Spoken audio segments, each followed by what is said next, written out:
Run your law firm the right way. This is the Maximum Lawyer Podcast. Your hosts, Jim Hacking and Tyson Mutrux. Let's partner up and maximize your firm. Welcome to the show. If you tuned in to our main episode earlier this week, you know that we had a live podcast recording at the Minneapolis Mastermind event. After our recording wrapped up, we opened the floor to our attendees for a live Q&A session with Jim and Tyson. This episode will sound very different than usual. Since our attendees didn't have a microphone, you'll hear Jim and Tyson summarize the attendee question and then go into their answer. So we hope you enjoy a peek into our live podcast event, and if you haven't listened to this week's main episode yet, be sure to go back and check it out before diving into this episode. All right, who's got questions for us? Come on. The question was, do people in the firm listen to the podcast? They have to when they're onboarded, so they're forced to. They don't listen to the whole thing, but they do. There's I think 10 or 15 that they're forced to listen to. Everyone thinks I'm boring. They don't watch my YouTube channel. They don't watch Maximum Lawyer or listen to Maximum Lawyer. I don't think very often at all. Are you talking about the firm podcast or the Max? Oh yeah, the firm podcast. No, yeah. Sorry, no, Maxwell. And so we actually have Maxwell episodes in there too. But no, absolutely, we'll have employees. Sometimes I'll kind of stick my foot in my mouth and I'll say, "Hey, I was listening to your episode on this such and such." I was like, it's like maybe I should have said that. So yeah, they do. Not everybody, but some of them do. So the question is, when it comes to leads, what's been the best marketing money that we've spent and the worst marketing money that we spent? Well, I've never done a billboard, but Gary Berger spent a shitload of money on a billboard and he never got a case out of it because it had a dedicated phone number. So I've heard that. But for me, I'm a big believer in our email list. We have about a 40% open rate on our emails. And to me, that's the one channel that I can control because I don't have YouTube in between me. I don't have Facebook in between me. And that really helps set my voice, which is something that I think is important. So we send out 3 emails a week, and it's us talking about cases or about things in the news. So I'm a big believer in starting with a list. I don't know if it's the most effective thing that I've done, but without a doubt, the thing that brings us the most cases is YouTube and TikTok. So we get about 35% of our cases from YouTube and about 10% from TikTok, and everything else is referrals or other things. Yeah, I think the worst money I ever spent was on one of those lead services. Like those, you just never know what you're going to get with those. Like they're just garbage.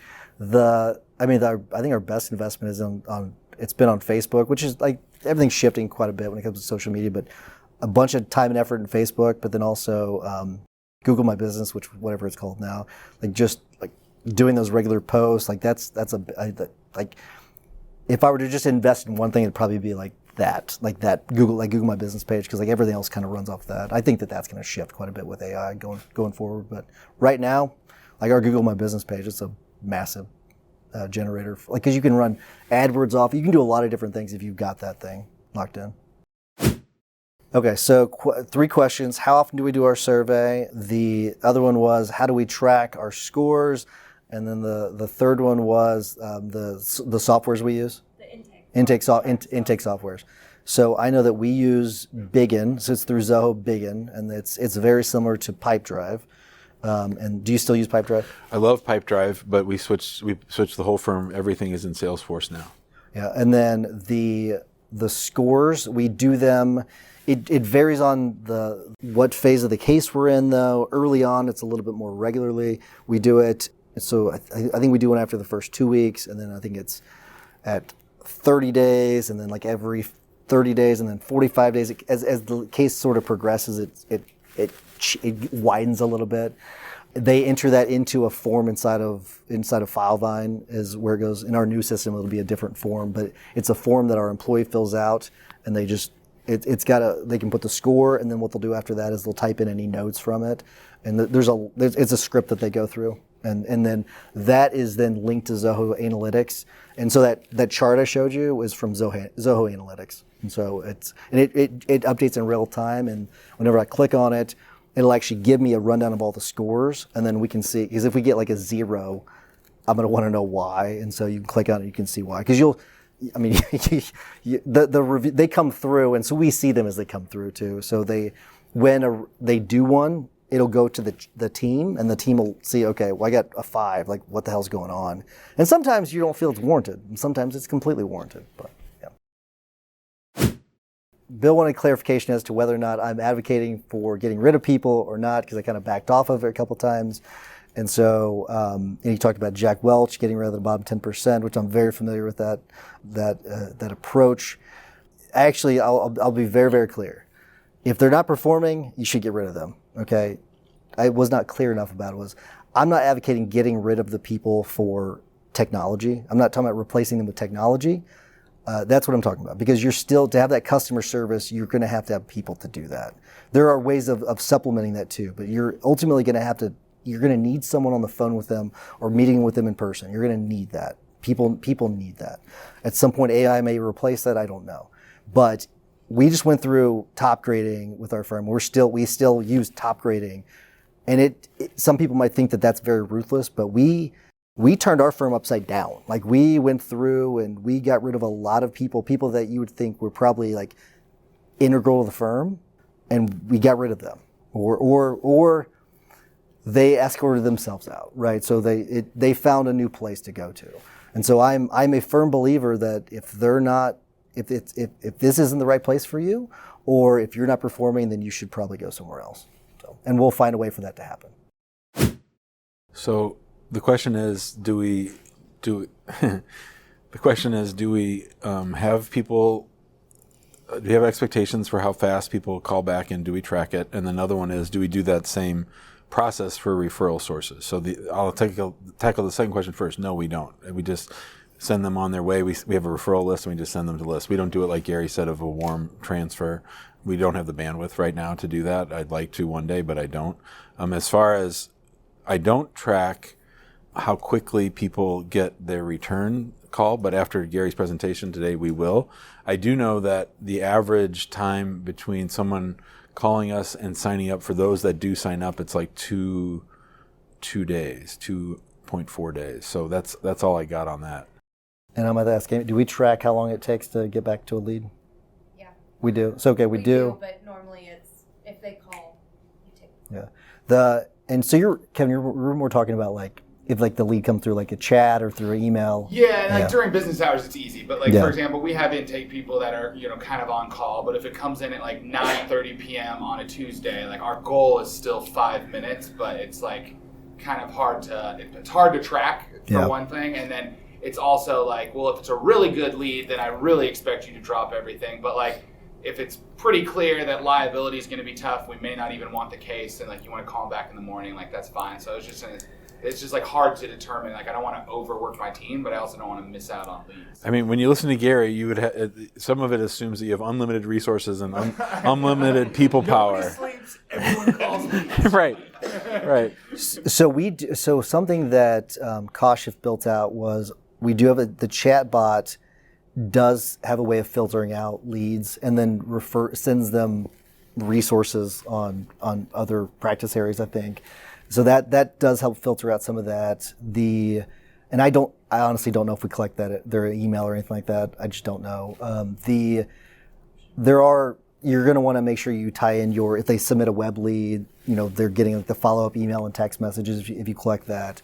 And so like there are those things that we supplement it with. And then first thing in the morning, CARES team, they have their list of leads. They're calling, they're reaching out. If they don't answer, they're texting, they're emailing. So they're doing, and our CARES team, they're on the East Coast. So that's good, because like first thing in the morning, they're like kind of reaching out, and they're conscious if it's like, if they're like in California or something like that. They're careful about things like that. But we just signed up for Salesforce's digital engagement package, so it's going to be pretty neat. We can respond in real time to chat, the contact us form, WhatsApp, Facebook Messenger, and something else, all from inside Salesforce. So the intake specialist will view it all as one, but it'll be on all those different channels, however the person chose to. I love that. It's pretty cool. I don't have that. That's pretty cool. We have a ton of people on WhatsApp, so WhatsApp's really important to us, and when we switched to Salesforce, we lost that WhatsApp, and that was a lot for us. So getting that back up and running is key. So the question is, how do we translate my big fat head from YouTube into... He didn't say fat. He did say big head. How do we translate my big head? So I mean, I say on the show, I don't handle cases. I say, you don't want me handling cases. I haven't handled a case in a long time. You want the team that we've assembled, and we've got a great team that works on these cases every single day. And this is how, to me, if you're ever in that situation and you don't know what to say, always come back to, this is how we do things around here. That's just not an option. And in fact, at our firm, if somebody is absolutely insisting on working with Jim, we turn the case down. That's a red flag for us, because they're going to be very difficult. If they can't accept right out of the box that Jim's not their lawyer, then it's all about what will you tolerate, and what are your expectations, and what are your stated.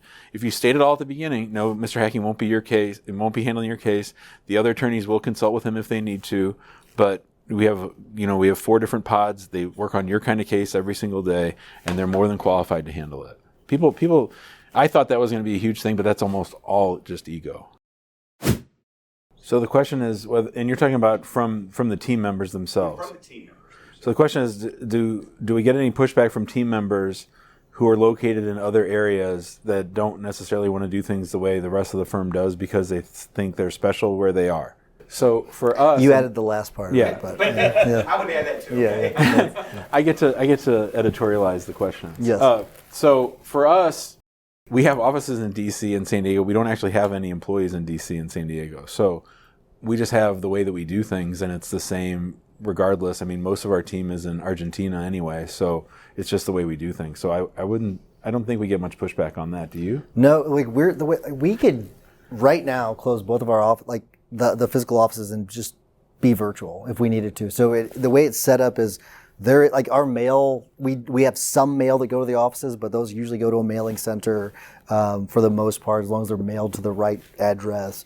So we scan things a certain way, but otherwise there's no difference. Like we could do that same thing in any state in the country. Like what are you experiencing, Steve? Like what's happening? So Steve was talking about sort of the task hoarders and those that push back from doing tasks, and they like to think they're the only ones who can do it a certain way. I mean, your outfit's much bigger than mine, Steve, and I think that for the most part, you know what needs to happen, and you know that these people are driving you crazy. So I think that it's interesting when people take that approach. Even well-intentioned employees can try to hide some of the things that they do or the way that they do them. I think part of them view it as job security, and they're worried that if everybody knows how to do this thing, then I become more expendable. But that's exactly why we need to get it out of their heads, because otherwise we're held hostage. Yeah, so I wrote this is one of the red flags for me. Like maybe the worst employee that you could have is the one that's too busy, but they want more control. So like they want to control it. Like that may be the worst employee you could have. Like they're the most toxic employee. Like they're really bad. Like that's a really bad sign. You think you're low maintenance, but you're really high maintenance. Yes, yeah, exactly. Like I'm like I do everything around here. Okay, well, so you have to be really, really careful. I think that and I don't know if you summarized this part, but so he was talking about he wants everything in a queue and people kind of get the next task or whatever. I think that might be a problem by itself because there's no accountability. If everyone's doing it, then no one's doing it. So you might want to try to find a way to assign it to specific people, and that might help solve your problem a little bit. I don't know how you'd filter it. I don't know what your process is like, but I think that might solve it, because then you can say, hey, Bill, you're not doing your work. You're not doing your job. You have 12 items in the queue, and you're not doing any of them, right? So that may be a fix. I don't know. So the question is, how do we handle situations in which a team member is going to be out for a significant amount of time, maybe for paternity or maternity or some other long PTO kind of a thing? How do we handle that internally with the teams, especially when people have developed some specialized knowledge?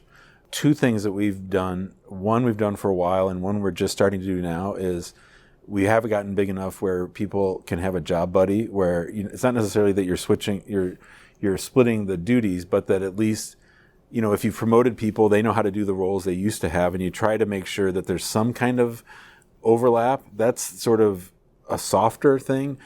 The best thing, and this comes straight from Amani, and she's insisted on it, and it's what she used to do when we had kids for her judges, is like a memo on each case as you walk out the door. Like, you don't get to go on your paternity.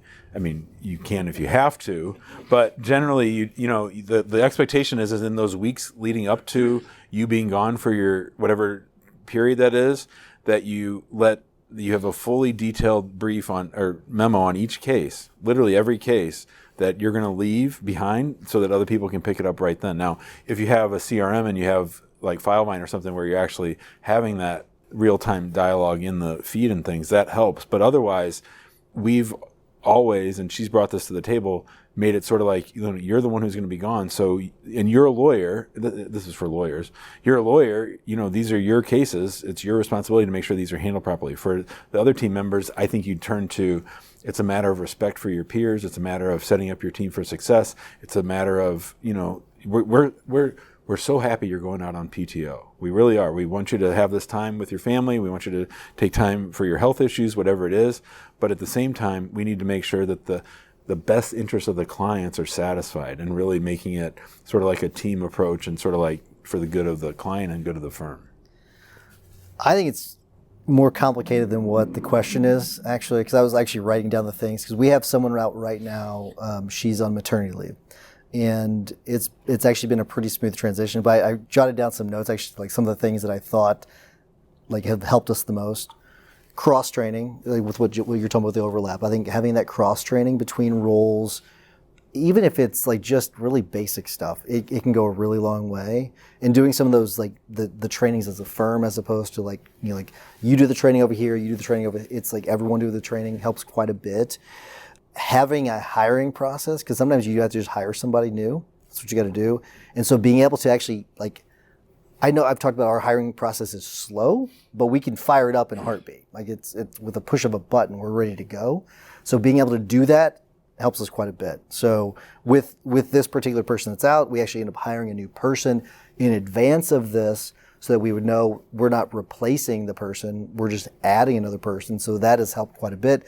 Before she left, she helped train up the person that's there now in that role. Having those training tools there so they can access them all the time.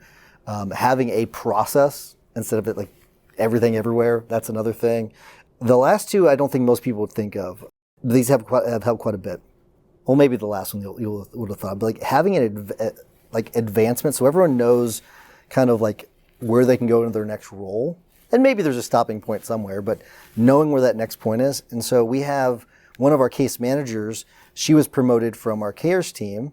And so she's able to fill in when necessary because she's already done that role. So she's having that ability to advance within the firm. It allows you to rely, sort of lean on those people too, if you do have someone out.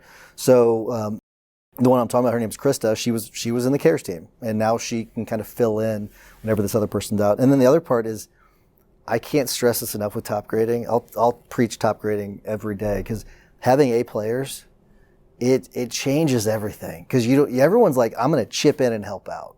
It's instead of like, oh, these are my tasks over here, I don't want to do anything else. It's, I want to help out. And what can I do on like cares team? I know you're overwhelmed. What can I do? Hey, red team, what can I do? I know that such and such is out today. Can I help out? Can I make a phone call? It changes it so much. And so that's probably the top of the list. And then the other ones are secondary. I'll add one more, and that is that having had people go out on leave and then decide not to come back once or twice, we now assume they're not coming back and act accordingly. I think that's really important too. That's good. That is good. I mean, I think it's just planning for the future. That's good. And playing defensively. Yeah, I like it. Question is, if they do come back, then what do you do? Well, everyone gets a little bit of a breather, right? Because they have been stepping in and doing it. I wouldn't necessarily hire right away, but I'd be ready to hire right away. Like I would, when I assume that they're not coming back, we give out their duties to other people. We make sure that everything's getting done. And me personally, what I view it is as an opportunity to grow in their absence. So I would actually put the foot on the gas a little bit. Like, Andrew's going to be gone for a year. Andrew's going to work 75%. This is our managing attorney. He's going to live in France for a year, starting in July. So we're advancing one of his colleagues, another lawyer, to help with sort of the logistics of case management. And I'm looking this as My goal is so that when he comes back, we have enough work to sort of need 2 supervising attorneys, right? Or at least the equivalent. Like, to me, that's all bonus. If other people are learning how to do that person's job, that's better for them and it's better for the firm. So I view that as a plus. All right, thanks everybody. This was fun. We never did this before. Yeah, very cool. Thanks everybody. Appreciate it. Thanks for listening to the Maximum Lawyer Podcast. To stay in contact with your host and to access more content, go to MaximumLawyer.com. Have a great week and catch you next time.